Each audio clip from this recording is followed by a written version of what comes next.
Soomaaliya waxa ay leedahay mid ka mid ah xeebaha ugu dheer qaaradda Afrika. waxa ay ku taallaa isku dhafka juqraafiyadeed ee qaar ka mid ah marinada caalamiga ah ee ugu muhiimsan dunida, iyada oo xudun u ah ganacsiga badda ee ka soo ifbaxa Bariga Dhexe iyo Aasiya.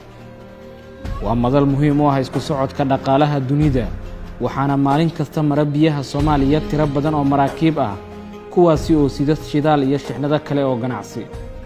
badda Soomaaliya iyo bariga Soomaaliya hadda laba maab baan ku haysanaa. bariga Soomaaliya 630,000 oo kilomitir square ka badan weeye, laakiin baddana 1 milyan oo kilomitir square wax ka badan. marka baddeena ayaa waxay ka weyn tahay dhulkeena ka weyn tahay. taas waxay keentay inay dawladdu muhiimad gaar ah siiso oo maaragtay wax wasaarad gaar loo asteeyo hawlaheeda inay maamuso. dekedaha Soomaaliya qarniyo badan ayay martigelinayeen badmaaxiyiin caalami ah, inkasta oo ay la kulmeen caqabado badan oo la xiriira amniga iyo bani'aadanimada. Soomaaliya oo hadda ku jirta marxaladda dib u kabashada nidaamka dawladnimada, waxa ay sameynaysaa horumar weyn oo ku aadan yoolalka horumarinta joogtada ah SDGs iyo ajendaha 2030 ee caalamka u degsan. si loo xaqiijiyo yoolkan, wasaaradda dekedaha iyo gaadiidka badda Soomaaliya waxa ay dib u dhistay maamulka badda Soomaaliya SMA bishii Diseembar 2018 si loo sii ambaqaado siyaasadda lagama maarmaanka u ah iyo qaab dhismeedka sharciyeynta oo fursad badan u abuuri doonta suuqyada maraakiibta ee Soomaaliya. 9 Maarso 2020 dadaal qaatay sanado badan oo ku saabsan horumarinta iyo turjumidda xeerka dib loogu soo celinayo xeerka badda ee Soomaaliya ayaa hirgalay, iyadoo wasaaradda dekedaha iyo gaadiidka baddu ay aqbashay xeerka maraakiibta Soomaaliya. xeerkan oo markii ugu dambeysay ee wax laga bedelay ay ahayd 1988 ayaa ah tallaabo muhiim ah oo horey loo qaaday,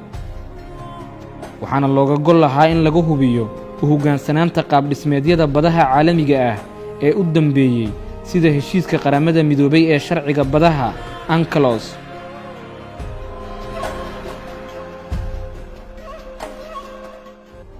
marka laga tago dib u howlgelinta xeerarka muhiimka ah, Soomaaliya waxa ay dadaal xoogan ku bixisay ka hortagga xaalufinta ay maraakiibta shisheeye ku hayaan baddeenna, kuwaasi oo si aan sharci ahayn uga kalluumaysta xeebaha dalkeenna, halka qaarkoodna ku shubaan kiimiko iyo waxyaabo khatar geliya noolaha ku jira baddeenna. wasaaradda kalluumaysiga iyo kheyraadka badda ayaa hirgelisay waax u gaar ah la socodka maraakiibta sida aan sharciga ahayn uga jilaabta baddeenna,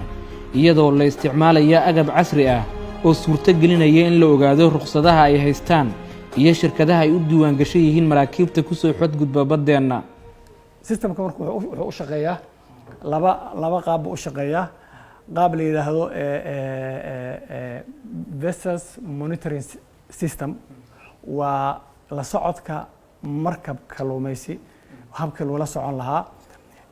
halkan waxaan ka tusi karaa kale waa wasaaraddii, halkaana waa markabkii. say isula soconayaan marka waxa weeye through satellite isula soconayaan, laakiin qalabka wasaaradda yaala transmitteradii halkan ka soo gudbin lahaa markab kasta oo ruqsad la siiyey uu ku khasban yahay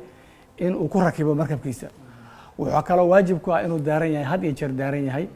oo 2 saac oo kasta iyo 1 saac oo kastaba uu soo diro signalka meesha uu joogo oo lala socdo. idan dhaqdhaqaaqiisa oo dhan waa lagala socdaa. sidoo kaleeto marka uu baddeena soo gelayo permission buu noo weydiistaa, marka uu ka baxayana permission ogolaansho noo weydiisanaya. waxaa kaloo jira monitoring ka hadda aan ku sheegay, waxaa kaloo jira system AIS la yiraahdo oo isla sidii u shaqeeya, laakiin waxa iska leh maritime yaa iska leh, oo wax kasta oo badda marayo sharciga caalamiga ah law of the sea yaa wuxuu ku khasbayaa in ay systemkaas ay ku xiraan maraakiibta si loola socdo dhaqdhaqaaqooda. inkasta oo uusan jirin ciidan bad oo leh awood uu kaga jawaabo xadgudub kasta oo ka dhaca baddeenna, haddana waxaa jira tallaabooyin u furan Soomaaliya si tilaabo sharci ah looga qaado kuwa ku soo xadgudba xuduudbadeedkeenna. wasaaradda waxaa u furan iyadoo ka faa'iideysanaysa xubinnimada aan ka nahay hay-adaha gobolka sida Indian Ocean Commission iyo Indian Ocean Tuna Commission labadaba. halkaas oo ay jiraan xeerar iyo resolutions lagu dhaqmo ay jiraan oo la ilaaliyo maadaama marka wadamada kalluumaysiga sharci darro wadamada oo ka imaanayo ay hay-adahaas ay ka tirsan yihiin waxaa wasaaradda u suura gashay inay dacweeyaan oo ay ka gudbiyaan hadda ka hor ay ka gudbiyeen markab kalluumaysi sharci darro ku sameynaya waddanka kaasoo lagu qabtay markuu dekadihii kale uu tagay lagu qabtay kalluumaysiga sharci darrada ah oo si daran weli uga socda xeebaha dalkeenna burcadbadeedda iyo xadgudubyada dowladaha shisheeye ayaa ah caqabadaha xilligan ay wajahayso baddeenna si taasi looga gudbana Soomaaliya waxa ay ku qasban tahay inay hirgeliso ciidanka badda sida uu qabo sareeyo gaas daahir aadan cilmi indhaqarshe oo horay u soo noqday taliyaha ciidanka xoogga dalka Soomaaliya badda Soomaaliya dagaalkeedu weligiis u jiri doona khayraad far badan baa ku duugan Soomaaliya waxa loo baahan yahay inay u tabaabashayso badda Soomaaliya si u daafacan lahayd waxa lagu daafici karaan inay helo ciidan bad oo awood u leh raadar leh maraakiib leh diyaarado leh oo ilaaliya baddaas weyn oo noo ilaaliya maxaa yeelay baahida meesha uga bixi lahayn dhibaatada faqriga shacabkeena haysata waa baddaas Indian Ocean waa in dowladda Soomaaliya ay u tafaxaylataa inaan daafacno baddaas iyadoo ay jiraan guulahaas muuqda ee Soomaaliya ka xaqiijisay dhamaystirka xeerarka muhiimka u ah maridda badaha dhiirigelinta kalluumaysatada Soomaaliyeed iyo sameynta suuqyo caalami ah oo kalluumaysatada dalkeena u saamaxaya inay dunida gaarsiiyaan ganacsigooda khayraadka faraha badan ee dhex ceegaaga badaheena